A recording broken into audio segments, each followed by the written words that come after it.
Hello you all, and this is like the lecture about spectroscopy. What about the introduction of spectroscopy, what is electromagnetic radiation and all these things. ठीक है, इस lecture में हम discuss करेंगे that what is electromagnetic radiation and उसके through हम किसी molecule के बारे में कैसे पता कर सकते हैं, कैसे हम किसी मॉलिक्यूल को आइडेंटिफाई कर सकते हैं with this technique. So be with me in this lecture. So first of all, what is the spectroscopy?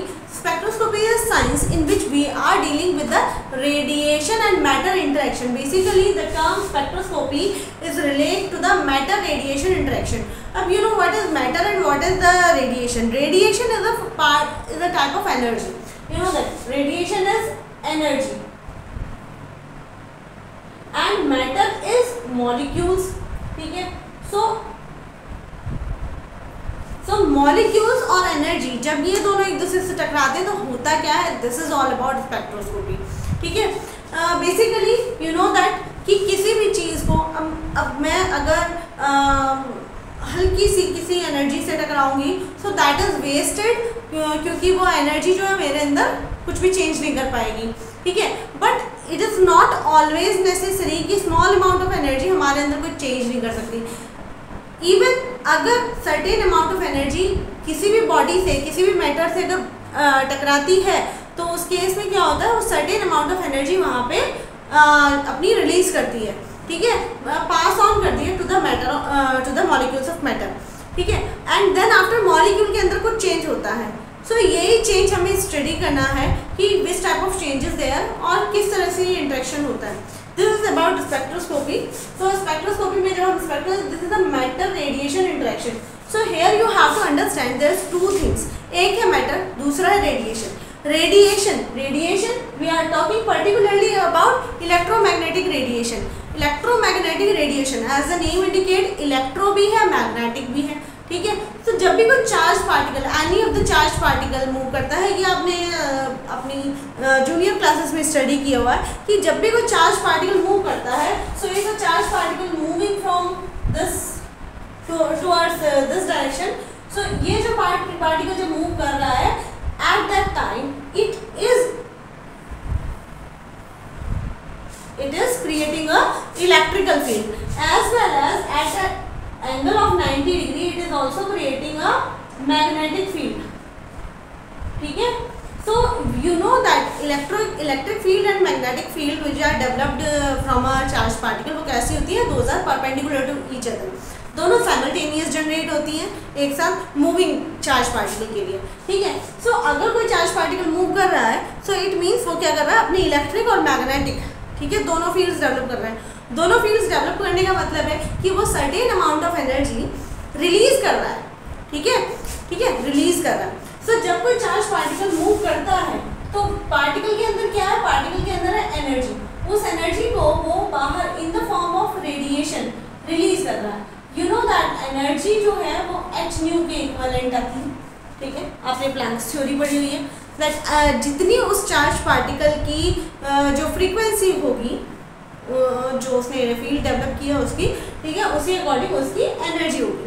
ठीक है, वी नो दैट रेडिएशन के अंदर एनर्जी होती है. जो सनलाइट हमारे पास आ रही है, there is no electron, proton, neutrons, वो क्या है, that is only radiation which is developed from the electrons, protons, neutrons और जो भी चार्ज पार्टिकल्स वहाँ पर थे उनके मूवमेंट से जो डेवलप होती है, that is the radiation. So radiation का डायरेक्ट एमिशन हो रहा है. रेडिएशन क्या है, डायरेक्ट एमिशन हो रहा है किसी चार्ज पार्टिकल से एनर्जी का.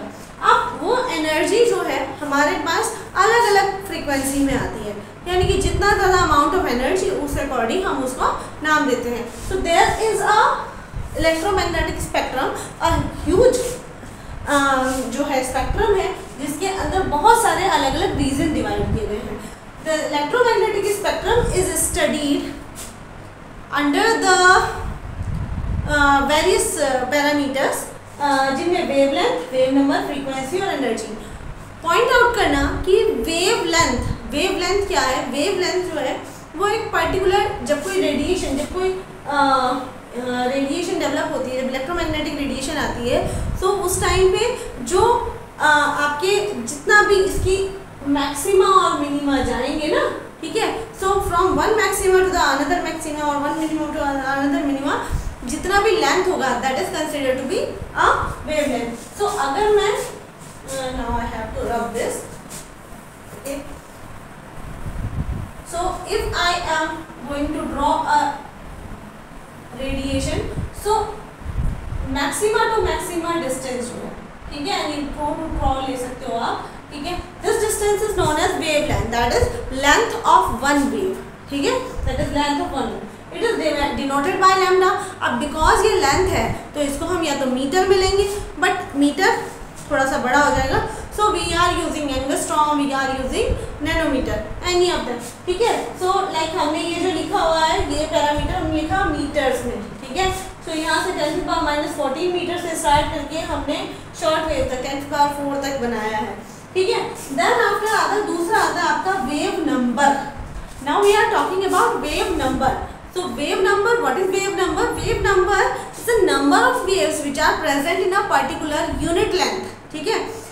तो एक पर्टिकुलर यूनिट लेंथ में जितने लैम्डा आकर होंगे हम उसको कहेंगे wave number. So if I am taking ये जो हमारा प्रोपागेशन है, अगर मैं इसको 1 सेंटीमीटर की लेंथ तक नापती हूँ और फिर मैं ये देखती हूँ that how many waves are present here, so the number of waves which are present in 1 metre 1 centimetre और व्हाटएवर आई टेकिंग, ठीक है, तो उसको हम क्या कहेंगे wave number. Wave number is indicated by the formula nu bar is equals to 1 upon lambda, because it is the number of lambdas appear in unit distance. Okay, third one is the frequency. You know that you are very well familiar to the word frequency. Frequency is a term which indicate the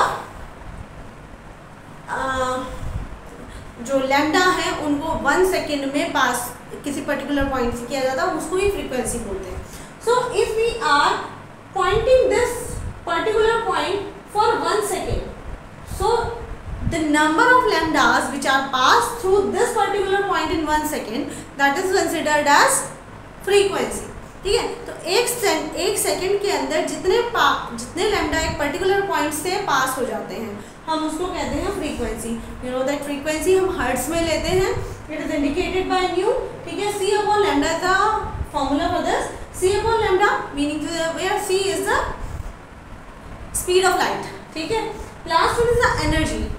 So when we are talking about the energy, so energy कितनी होती है h nu, ठीक है. Planck's quantum theory के according energy is the h nu. So अगर nu frequency है you can also calculate the energy of a light, ठीक है, ऑफ अ रेडिएशन, ठीक है. So now you have all these parameters. अब अगर मैं आपके सामने एक क्वेश्चन रखती हूँ that there is a particular wave जिसमें लैम्डा टू लैम्डा जो डिस्टेंस है वो है 2 नैनोमीटर, तो इसके लिए आपको न्यू बार और एनर्जी तीनों कैलकुलेट करने हैं. How can you calculate? तो अगर आप इसका न्यू कैलकुलेट करना चाहते हैं, फ्रीक्वेंसी कैलकुलेट करना चाहते हैं, then you are using the formula C upon lambda, that is 3 × 10⁻⁸ upon 2, ठीक है. This is the value of frequency. Then if you want to calculate the wave number, it is 1 upon lambda, and if you want to calculate the energy, it is given by h nu. So nu आपने यहाँ से calculate किया, उसके बाद आप उसमें Planck constant की multiply करके आप calculate कर सकते हो. So there is interconversion of all these parameters into one another, ठीक है. You can rederive the formulas from these, ठीक है. Okay, now moving on to electromagnetic spectrum. और स्पेक्ट्रम होता क्या है? तो जब भी हम किसी पर्टिकुलर इलेक्ट्रोमैग्नेटिक रेडिएशन को हम किसी प्रिज्म जैसे मटेरियल से पास करते हैं तो क्या होता है, वो डिफरेंट रीजन्स में बढ़ जाती है. So all these regions which are find in the electromagnetic spectrum are considered as spectra, ठीक है, स्पेक्ट्रम. सो इलेक्ट्रोमैग्नेटिक स्पेक्ट्रम में क्या हुआ, आपका जब जो सनलाइट है, ठीक है, वो बहुत ब्रॉड स्पेक्ट्रम होती है. अगर सनलाइट है उसको अगर आप उसके रीजन्स वाइज, उसकी फ्रीक्वेंसी वाइज या उसकी वेवलेंथ वाइज उसको आप स्प्रेड करते हैं, तो स्प्रेड करेंगे तो you have a huge range, ठीक है. हाई वेवलेंथ से लो वेवलेंथ तक बहुत सारे रेंज आएंगे. So this is the lowest wavelength this is the highest wavelength, ठीक है। Okay, one more thing, wavelength is inversely proportional to frequency, ठीक है। सो अगर वेवलेंथ इंक्रीज हो रही है तो फ्रीक्वेंसी डिक्रीज हो रही है, ठीक है। यहाँ पे क्या हो रहा है, वेवलेंथ इंक्रीज हो रही है, so from this direction to this direction frequency जो है वो इंक्रीज होगी, ठीक है। From this particular spectrum we are considering that जो हमारी सबसे शॉर्टेस्ट वेवलेंथ है वो है gamma rays, then after X rays, then UV, then visible light is come, ठीक है, then IR, then radar, FM, TV, short waves and AM, ठीक है। Out of which X rays का आप जानते हैं, ये एक्स रेज जो है वो इतनी पावरफुल होती हैं कि वो पेनिट्रेट कर जाती हैं मसल्स को, ठीक है, और सॉफ्ट टिश्यूज को, लेकिन बोन्स को नहीं कर पाती। सो दैट्स व्हाई हम इनका यूज़ करते हैं। बेसिकली क्या होता है, आप किसी ऐसे मटेरियल से इनको क्रिस्टलोग्राफी में भी यूज़ करते हैं, क्योंकि क्रिस्टल के बीच में जो स्पेसेस होते हैं वहाँ से भी पास हो जाती है, ठीक है। सो बेसिकली आप एक्सरेज का यूज़ करते हैं किसी पर्टिकुलर सॉलिड पैटर्न को फाइंड आउट करने के लिए। सो आप यूवी, आईआर और विजिबल लाइट का भी यूज़ कर सकते हैं about different functions, different chemical change in a particular molecule, ठीक है। अब ये इतनी सारी वेव्स हैं, इनमें से हमारे काम की कौन सी, स्पेक्ट्रल एनालिसिस में यूवी, आईआर और विजिबल, ठीक है। UV, IR and visible. UV spectroscopy में जो रेंज है यूवी रेंज की वो कितनी है, the range of UV rays is 190 to 400 nanometer. Then after आता है आपका विजिबल रीजन। विजिबल रीजन जो है फर्दर डिवाइडेड है इनटू विबग्योर। विबग्योर जो है that is starting from 400 and goes up to 800 nanometer, ठीक है। इस रीजन में क्या होता है, जो विजिबल लाइट है वो स्कैटर्ड होती है, यहाँ पे आपको दिखाई देते हैं कलर्स, ठीक है। देन आफ्टर आता है आपका आईआर रीजन। आईआर रीजन में आता है 667 to 4000 नैनोमीटर तक का रेंज, ठीक है।